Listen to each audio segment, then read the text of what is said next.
నేను అదే అన్నాను. ఇప్పుడు ప్రపంచంలో ఎన్ని దేశాలు ఉన్నాయో అన్ని దేశాల్లో తెలుగు ఫుట్ ప్రింట్ ఉండాలి. అన్ని దేశాల్లో తెలుగు వాళ్ళు ఉంటారు, ఇండియన్స్ ఉంటారు. అది సాధ్యం. ముందు ఆ విశ్వాసం మీకు వస్తే ఇది ఎట్టి పరిస్థితుల్లో కూడా జయప్రదం అవుతుంది.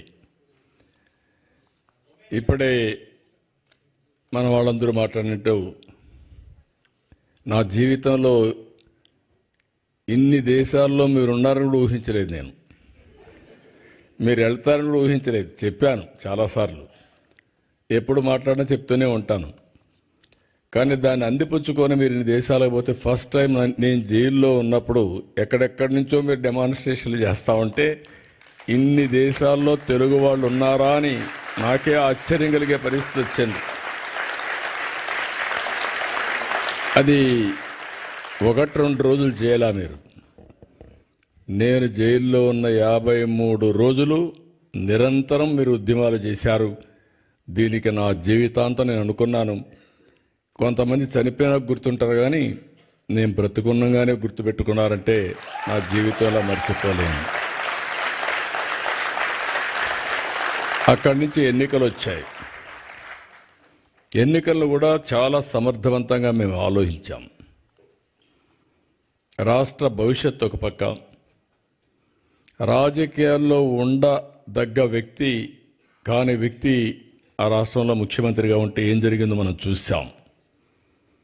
అందుకని అందరం కలవాలనుకున్నాం. తెలుగుదేశం, జనసేన, బీజేపీ 3 పార్టీలు కలిసి పోటీ చేశాం. పోటీ చేస్తే నాకే ఆశ్చర్యం వేస్తుంది. ప్రపంచంలో ఎక్కడెక్కడి నుంచో వచ్చారు మీరు, నెలల తరబడి అక్కడే ఉన్నారు. ఒక్కొక్కరు మీకు ఎంత శక్తి ఉంటే అంత డబ్బులు ఖర్చు పెట్టి ఎన్నికల్లో గెలిపించారంటే ఇది మా జీవితంలో ఎప్పుడూ మర్చిపోలేని సంఘటన. ఇది అప్పుడప్పుడు చరిత్రలో అనుకుంటాం, కానీ ఇంత స్ఫూర్తిదాయకమైనటువంటి జాతి ఉండడం, నేను ఆ జాతిలో పుట్టడం నా అదృష్టంగా భావిస్తున్నా. అందుకే మళ్ళీ చెప్తున్నా, మళ్ళీ జన్మ అనేది ఉంటే మళ్ళా తెలుగు జాతిలోనే పుట్టాలని చెప్పి భగవంతుని కోరుకుంటున్నా. ఇంకొక విషయం మీరు చూస్తే, చాలా దేశాలు చరిత్రలో చాలామంది నాయకులు పౌరుల్ని తయారు చేయడంలో వాళ్ళు ఒక బాధ్యత తీసుకొని చేశారు. ఒక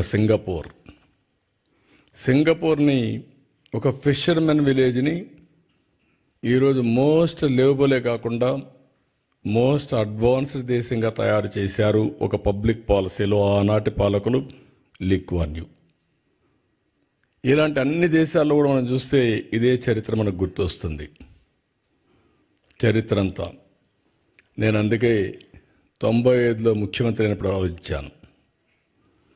మన రాష్ట్రం అంతా ఆంధ్రప్రదేశ్ అంటే వ్యవసాయం, అక్కడికక్కడే వ్యవసాయం చేసుకుంటూ అదే పనుల్లో ఉండేవాళ్ళం.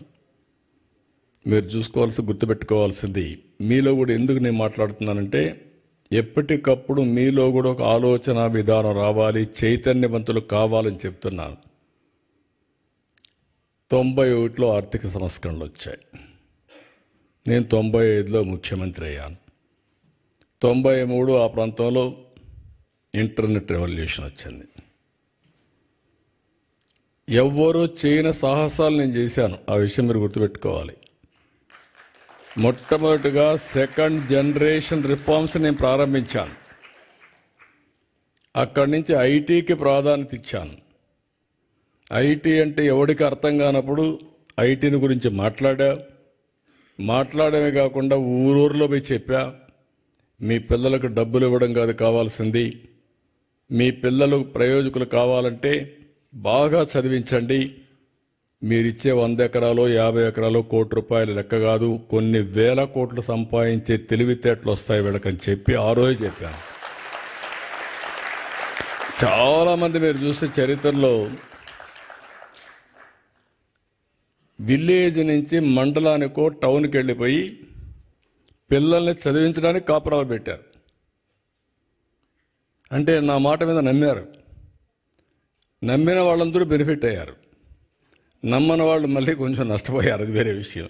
చరిత్రలో అందరూ నమ్మలేరు. అదే మరి హైదరాబాద్ని డెవలప్ చేస్తామంటే నేను చెప్పా ఏం జరగబోతుందో హైదరాబాద్లో అని. తెలివైన వాళ్ళు, ముందుండేవాళ్ళు పెట్టుబడులు, అది కూడా చెప్పాను. మీరు కూడా భూమి అమ్మద్దండి అని కూడా చెప్పేవాడిని. ఇప్పుడు అమ్మేస్తే మళ్ళీ విలువ పెరుగుతుంది, అప్పుడు బాధపడతారు, ఏదో అవసరం కొద్దికే ఇచ్చేయమని చెప్పాను. ఈరోజు హైదరాబాద్ వల్ల తెలంగాణ రాష్ట్రానికి దేశంలో నెంబర్ 1 పర్ క్యాపిటల్ ఇన్కమ్ వచ్చిందంటే ఆ రోజు నేను వేసిన ఫౌండేషనే దానికి కారణం. నేను ఎవ్రీడే మీకు చెప్పేవాడిని. ఫస్ట్ డేస్లో బిగినింగ్లో మీరంతా కూడా ఉద్యోగాలు చేస్తూ ఉంటే అప్పుడంతా కూడా పెద్ద ఉద్యోగాలు లేవు, మీరు గుర్తుపెట్టుకోవాలి. అప్పుడంతా కూడా జాబ్ వర్క్. అమెరికాలో డాక్టర్లు డే టైం పనిచేస్తారు, ఆ స్క్రిప్ట్లంతా ఇండియాకి పంపిస్తారు, అవన్నీ టైప్ చేసి మళ్ళీ అప్డేట్ చేస్తే మార్నింగ్ డాక్టర్ వస్తానే అది చూసుకొని నెక్స్ట్ ముందుకు పోతాడు. అది బిగినింగ్లో మనం చేసింది. కొన్నిసార్లు ఆ పనులు కూడా మన వాళ్ళకు ఆ ప్రొనౌన్సియేషన్ తెలియకుండా ఇబ్బంది పెడితే లండన్ నుంచి ఇంగ్లీష్ లెక్చరర్ని తీసుకొచ్చి మీకు అప్పట్లోనే ట్రైనింగ్ ఇప్పించా. అంటే ఇంగ్లీష్ కొంతమంది ఆ ప్రొనౌన్సియేషన్లో ఇబ్బంది పడుతున్నారని అక్కడి నుంచి ప్రారంభించాం. నేను ఎవ్రీడే చెప్పేవాడిని, మీరు ఉద్యోగం చేయడం కాదు, మీరు ఉద్యోగాలు ఇచ్చే స్థాయికి ఎదగాలి, జాబ్ సీకర్ కాదు జాబ్ ప్రొవైడర్గా తయారు కావాలని ఎప్పుడు చెప్పేవాడిని. అంటే ఆంటర్‌ప్రెన్యూర్స్ కావాలని నేను చెప్పడమే కాదు, ఒక 40-50 మంది ఆంటర్‌ప్రెన్యూర్స్ని నాతో తీసుకెళ్ళి ప్రపంచం మొత్తం వాళ్ళకు చూపించి రౌండ్ టేబుల్ కాన్ఫరెన్స్లు పెట్టేవాడిని. ఆ దేశంలో ఉండే ఆంటర్‌ప్రెన్యూర్స్ని పిలిపించి వీళ్లకు వాళ్ళకు నెట్వర్క్ చేసి ఎంఓయూలు కానీ లేకపోతే అనేక విధాలుగా అనుసంధానం చేస్తే ఈరోజు నేను గర్వంగా చెప్పగలుగుతున్నా, 2nd జనరేషన్ ఆంటర్‌ప్రెన్యూర్స్, దానికి చిరునామా తెలుగు రాష్ట్రాలంటే ఆ రోజు చేసిన ఫౌండేషనే. ఇప్పుడే మా ఆడబిడ్డ చెప్తా ఉంది, ఆ రోజు చదువుకోవాలంటే ఆడపిల్లలు చదివించేవాళ్ళు కాదు తల్లిదండ్రులు.